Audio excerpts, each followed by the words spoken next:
Voilà, il est 5h10 ou 11 du matin. Je suis déjà réveillé parce que le monde, bien sûr, comme tout le monde le sait, appartient à ceux qui se lèvent tôt.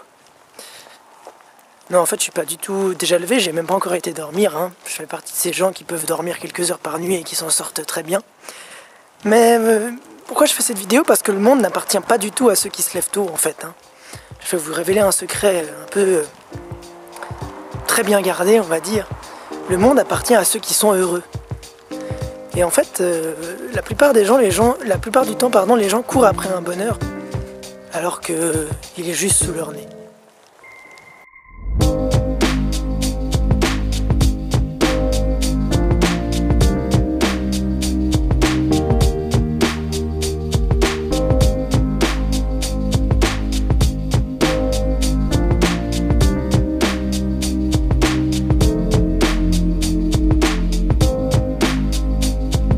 Alors voilà, comme je vous dis, il est 5h du matin, 5h15 bientôt je pense.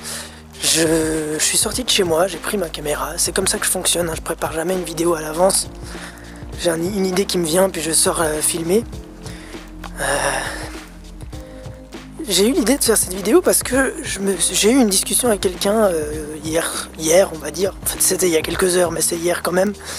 Et puis je me suis rendu compte que la plupart des gens essayent d'acheter leur bonheur. Pas forcément de l'acheter avec de l'argent, mais je vais vous expliquer un peu l'idée. Vous êtes peut-être parmi les gens qui ont une fois rêvé d'une promotion, d'un nouveau poste, d'une nouvelle voiture ou d'un nouveau je ne sais pas quoi. Et vous vous êtes dit peut-être ah je me réjouis, ce nouveau poste sera génial, ou cette nouvelle voiture, ou ce nouveau truc-là sera génial. Vous projetez une image, une idée du bonheur que pourrait vous procurer cet objet ou cette chose. Le problème c'est que la plupart du temps, en faisant ça, vous faites du bonheur une caractéristique. Vous pensez qu'une fois que vous avez acquis l'objet qui est lié au bonheur, le bonheur il va venir avec. Le problème c'est que c'est pas du tout comme ça que ça marche. Et forcément, le jour où vous avez votre nouvelle promotion, ou votre nouvelle voiture ou autre, vous vous rendez compte que ça marche pas. En fait, il y avait de la pub autour de cette nouvelle voiture qui vous a vendu un peu du rêve, et puis au final, c'est pas ça qui vous rend heureux. Ou alors, on vous avait vendu un nouveau salaire avec votre promotion, mais avec ce nouveau salaire, il y a plus d'heures et plus de responsabilités, du coup moins de tranquillité d'esprit. Et du coup, vous n'êtes pas forcément heureux, vous auriez préféré être un peu moins payé, quitte à être plus tranquille. Le problème, c'est que quand on voit le bonheur comme un objet, on se rend compte assez vite en général qu'on s'est complètement planté. On peut pas acheter le bonheur. Le bonheur, c'est quelque chose qui se vit. Si vous aviez le choix, vous, aujourd'hui, entre gagner à l'euro-million et être tétraplégique, vous préférez quoi? Eh bien, assurez-vous d'une chose, c'est que les tétraplégiques et les gagnants de l'euro-million sont souvent aussi heureux, voire parfois les tétraplégiques sont encore plus heureux que les gagnants de l'euro-million. Parce qu'une fois qu'on a beaucoup d'argent, on se rend compte que le bonheur, on peut pas l'acheter.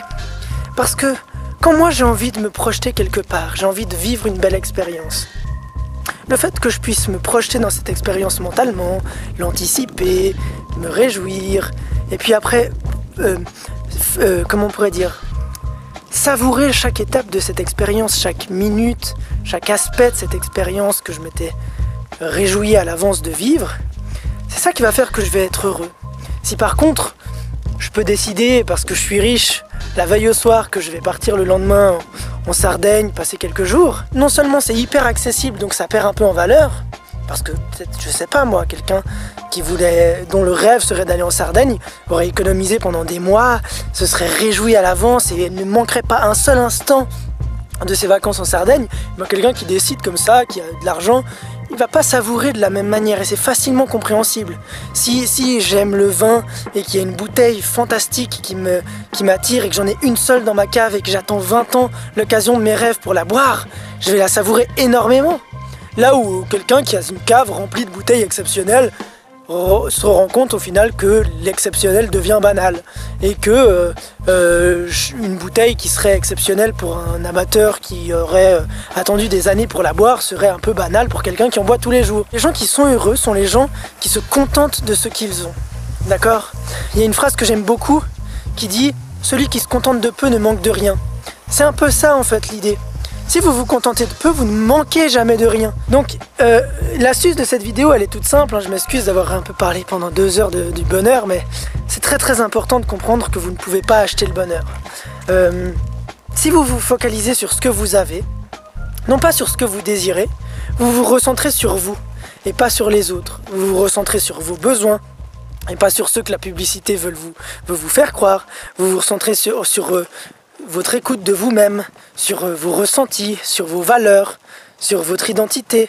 Tout un tas de choses que le monde qui vous entoure essaye de modifier pour vous vendre des trucs, pour vous vendre des concepts, pour vous vendre des idées, pour vous faire de vous un consommateur docile et obéissant. Et donc, pour pouvoir se contenter de ce qu'on a, il y a un truc qui est vachement important, c'est de relativiser. Je vais juste revenir sur l'histoire du tétraplégique et du gagnant du loto, parce que je ne l'ai pas fini. Le tétraplégique, eh ben, il est vachement obligé de relativiser quand même. Celui qui a un accident de voiture et qui se retrouve paralysé, par exemple, ben, il fait quoi? Il fait quoi de tous ses rêves, de toutes ses envies? Alors bien sûr au début c'est un choc, bien sûr au début il est malheureux, bien sûr il y en a qui vont faire des dépressions, peut-être même qu'il y en a qui vont mettre fin à leur jour, j'en sais rien. Mais il y en a qui vont être vachement heureux. Pourquoi? Parce qu'ils vont savourer la vraie valeur des choses. Ils vont plus se laisser avoir, berner, dicter ce dont ils ont envie. Et donc je vais vous donner une petite astuce. À partir d'aujourd'hui, à chaque fois que vous allez vous plaindre de quelque chose, à chaque fois que vous allez parler avec quelqu'un en lui disant « Je ne suis pas satisfait de ma voiture, je ne suis pas satisfait de mon travail, je ne suis pas satisfait de X, Y chose », j'aimerais juste que vous utilisiez un mot magique. Ce mot, c'est le « mais ». Alors en général, le « mais », on l'aime pas trop parce que il annonce des mauvaises nouvelles. « Ah, je t'aime bien, mais… on a beaucoup apprécié votre candidature, mais… » Mais utilisez cette fois à votre avantage ce mot-là. Parce que votre cerveau, il est habitué depuis que vous êtes enfant à trouver des solutions, des phrases à compléter après le « mais ». Et donc, si vous vous dites « je ne suis pas satisfait de mon travail, mais… » qu'est-ce qui vient après? Là, faites le test. Ou « je ne suis pas satisfait de mon logement actuel » ou « je ne suis pas satisfait de… » etc. Mais pensez aussi à une discussion que vous avez eue dernièrement où vous vous êtes plaint auprès d'un ami ou d'un proche du comportement de quelqu'un, d'une situation, d'un contexte, de quelque chose, peu importe. Et rajoutez un « mais », juste pour voir. Vous allez voir que vous êtes obligé, si vous rajoutez un « mais », de trouver quelque chose pour compenser. Et tout de suite, votre cerveau va commencer à recadrer, à prendre l'habitude de switcher sur des choses positives. Je ne suis pas satisfait de ma voiture, mais je suis quand même content de pouvoir me déplacer facilement. Je ne suis pas satisfait de mon travail, mais c'est vrai que j'ai du temps pour moi et ça me fait plaisir.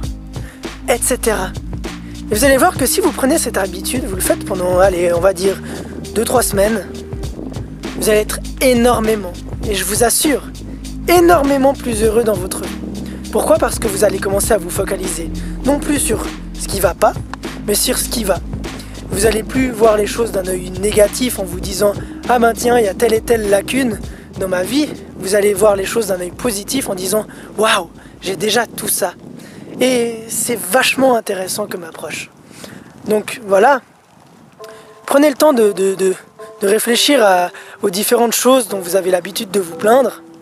Prenez le temps de passer un petit moment de passer en revue pendant un petit moment tout ce qui vous embête dans votre vie ou tout ce qui ne vous satisfait pas et rajoutez ce petit « mais » à la fin et puis observez comment ça va vite changer pour vous. Voilà, donc c'est terminé pour moi, je vais aller dormir, hein. Il y a les premiers bus des gens pas satisfaits de leur travail qui commencent à se déplacer dans la ville. Ah là là. Donc voilà, je vais aller dormir, je vous souhaite vraiment une excellente continuation. N'hésitez pas à commenter pour me dire comment cette astuce a fonctionné pour vous. Un petit like, un petit partage, ça fait toujours plaisir. À vous abonner même hein, si vous avez apprécié la vidéo. Et puis je vous dis à la prochaine.